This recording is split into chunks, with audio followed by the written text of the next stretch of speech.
Hey, what's up? GW coming to you live.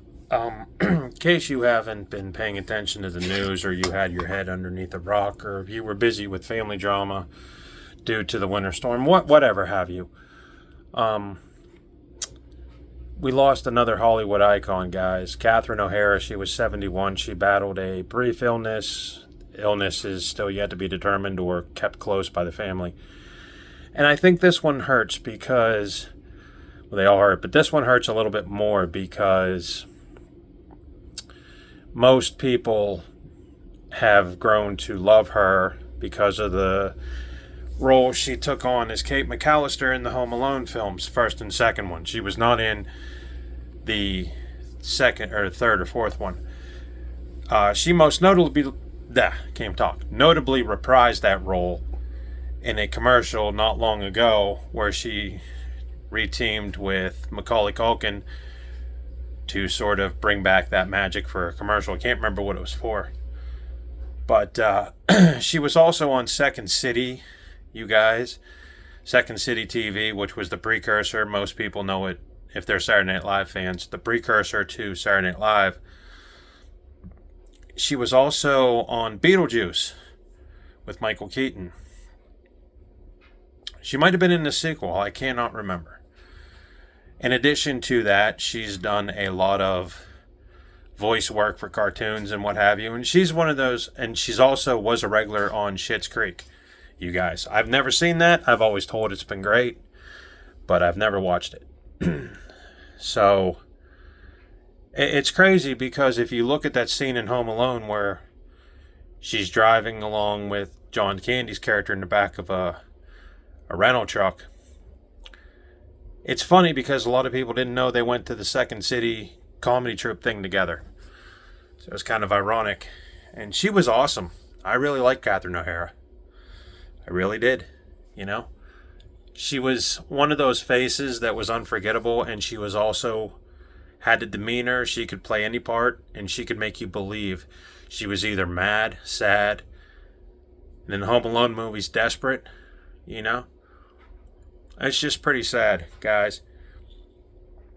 And she will be missed, and so I guess there won't be a Home Alone 5. A lot of people were hoping for that, you know, guys? When the first and second one hit, and then that long drought where we only got that third direct-to-video one. That's the one my wife likes, the third one, by the way. Fourth one, nah.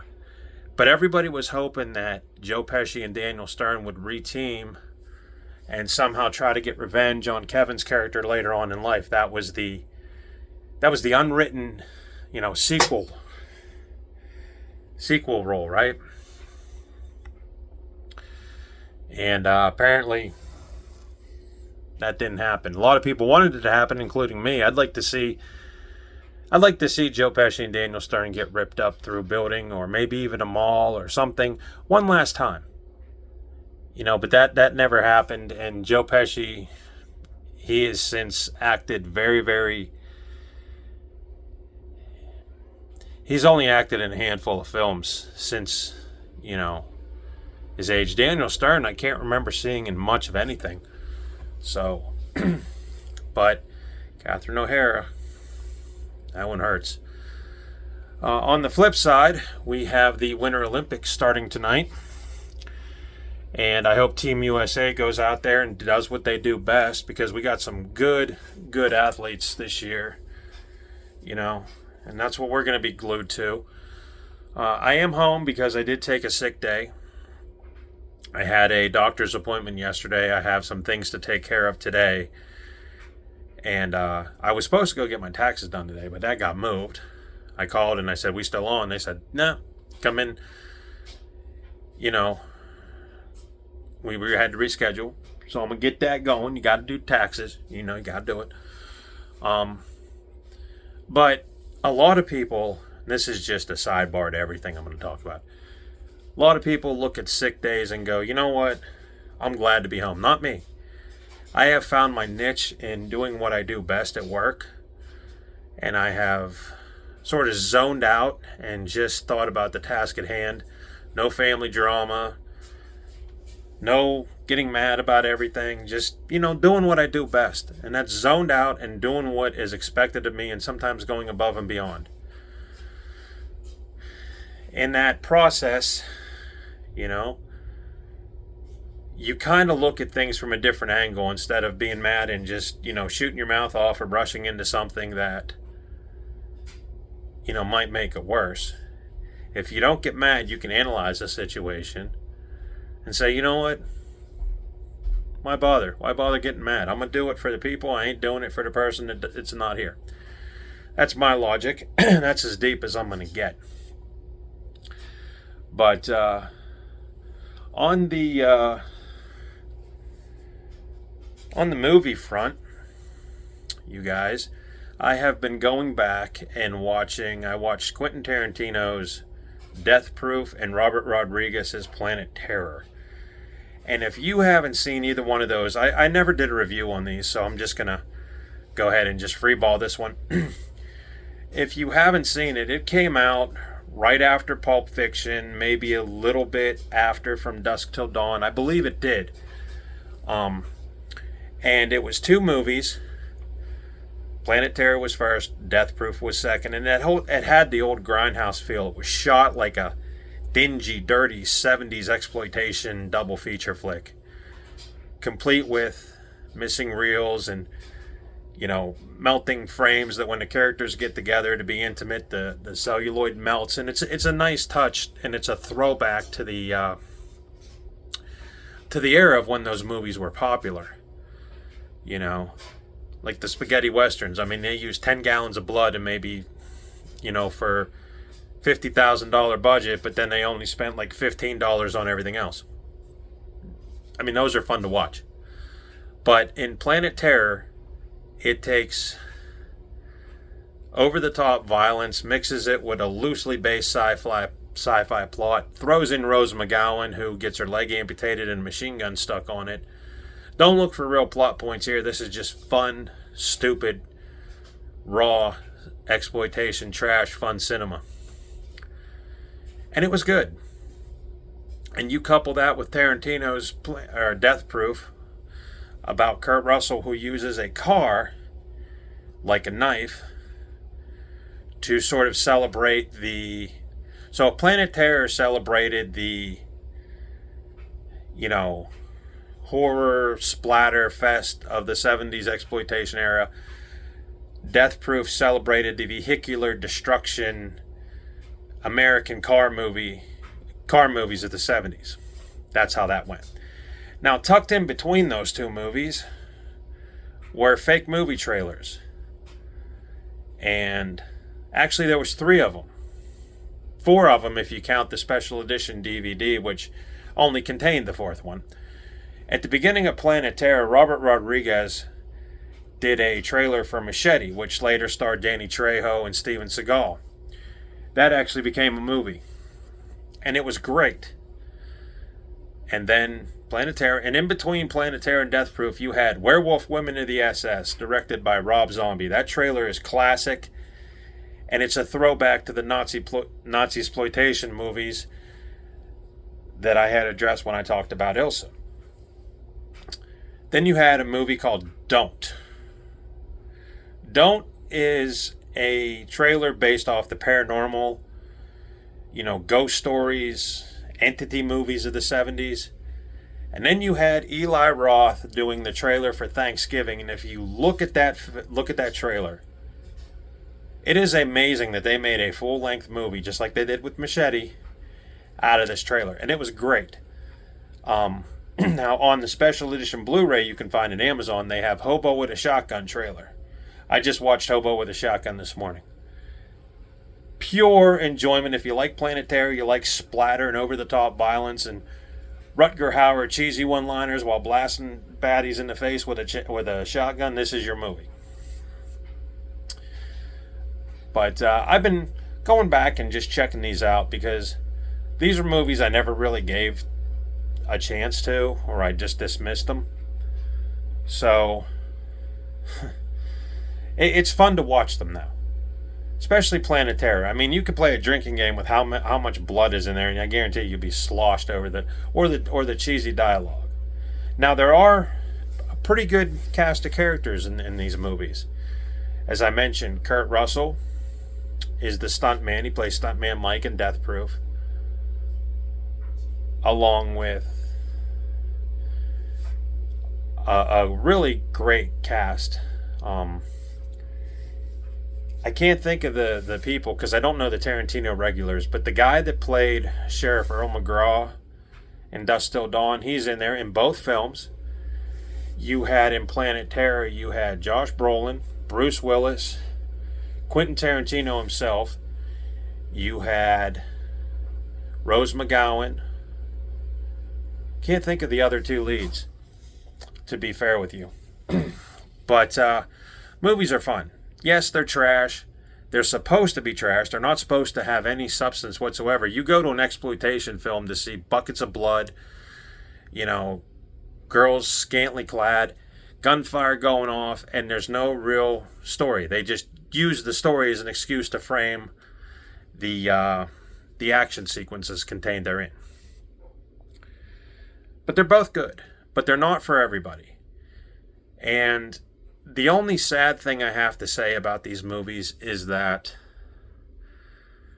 those films aren't made so much anymore.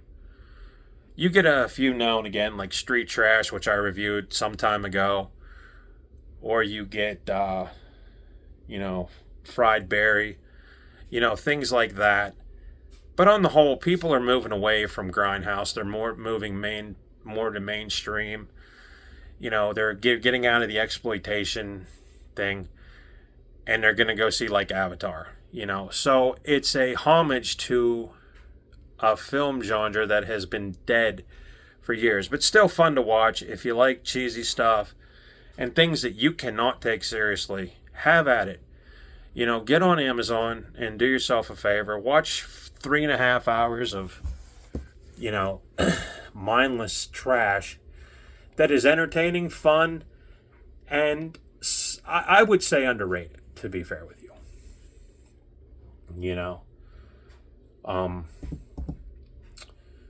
Yeah, it's crazy. It's crazy. So I did check that out. I had went back also and watched The Departed, and watching it a second time in 4K is amazing. Everything pops, the dialogue, the audio, everything is great. Those are movies that you can immerse yourself in. My wife still doesn't know what the hell goes on in The Departed, so you have to sit here and explain it to her, but some of that stuff she tolerates. Sometimes she gets offended. Like, she loves Wolf of Wall Street. She has no objections to that movie whatsoever. But you throw in Straight Outta Compton, and she gets a little tired of some of the nature of some of the things in the content therein. As far as horror films go, I am amped to see the new Silent Night, Deadly Night. I heard it was okay at best. And just recently, if you guys play World War Z on your Xbox or your PlayStation, they just dropped a Walking Dead DLC. My wife got me that. It was only like $10, and I got to tell you, it's pretty fun. And it actually made me come down here yesterday and flip on AMC Plus and watch a few episodes. I had given up on that, and I started playing the game, and it it's something is good when they make you check out the source material, So, I don't know. And we're still digging out from the snowstorm that has been ignorant, to say the very least. So, I don't know. But all eyes are going to be on the Olympics. And, so it's just been crazy. But I wanted to come on here and, like I said, talk about Catherine O'Hara because, that was a shock. That came out of nowhere, like the Rob Reiner deal. And that one still hurts because I went through my video collection and I looked at Stand By Me, and I remember, that and Misery and When Harry Met Sally and Spinal Tap, what I just watched recently, not too long ago. Watched Spinal Tap. Still haven't seen the sequel. But you look at some of these directors or actors, and you're like, yeah, anybody could do that, but could they do that with that kind of flair or style? And Rob Reiner, like I said, a lot of people didn't like him because of his political beliefs. I don't listen to political people, so I don't get mad about anything. I'm going to tell you guys right now. Because I believe what I believe. Doesn't mean you have to believe it. If you get offended, the same thing that offends you might not offend me, but I let it go. I don't criticize anybody for anything. And I know there's people that are happy he's gone. And maybe, you know, I don't know. I don't know where I'm going with this, guys. I really don't. But, all I'm saying is the guy was a great filmmaker and he'll be missed. Same way with Catherine O'Hara.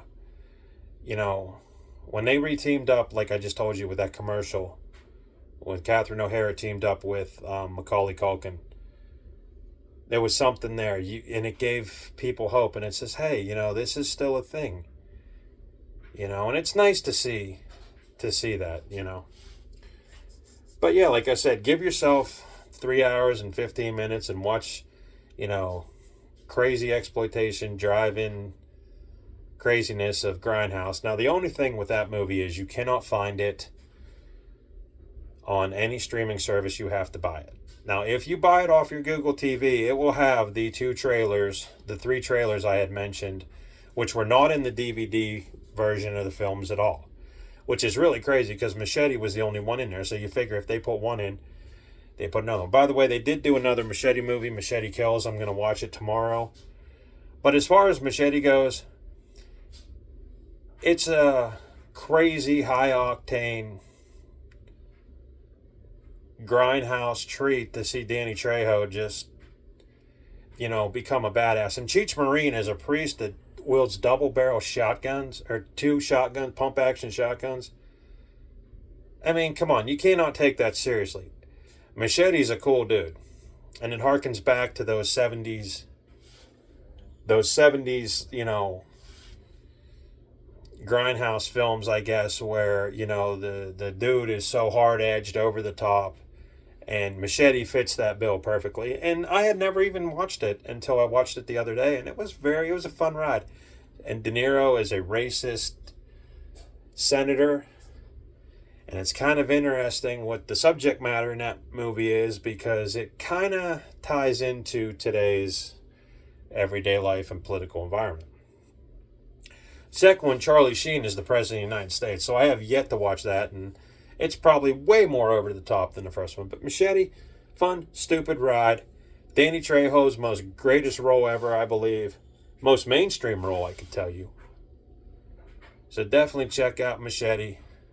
Check out Grindhouse. Hobo with a Shotgun is pretty good, too. It's a splatterific throwback to Blood on the Walls, where you walk out of the theater and you feel like you need a shower. Those are great. But again, they're not for everybody. So if that's not your cup of tea, hey, flick on the Olympics. Apparently there's 3,200 hours of the Olympics being streamed, so you will not get bored. Anyway, I got some things I have to take care of. But I just wanted to say, hey, what's up? I'm home.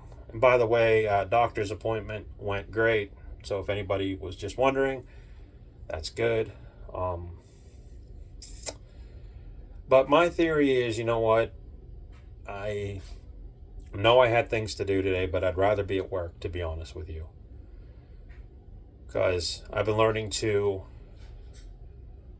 really come into my own as far as work goes,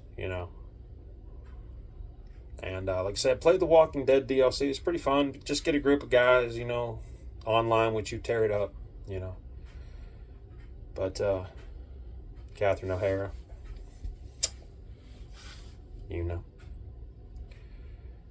really great actress. It's just a shame she died. And I wish the autopsy, like I said, guys, isn't in. So undisclosed illness, apparently. And then the only other thing I want to say is all eyes are going to be on the Olympics, and hopefully nothing tragic happens. Hopefully Team USA comes out with a couple wins. Super Bowl's next week. I'm going for Patriots. I don't care. I'd go for the Seahawks if they had Richard Sherman, but they don't. So I'm just gonna hope the Patriots, kick tail or something. Anyway, those are my picks.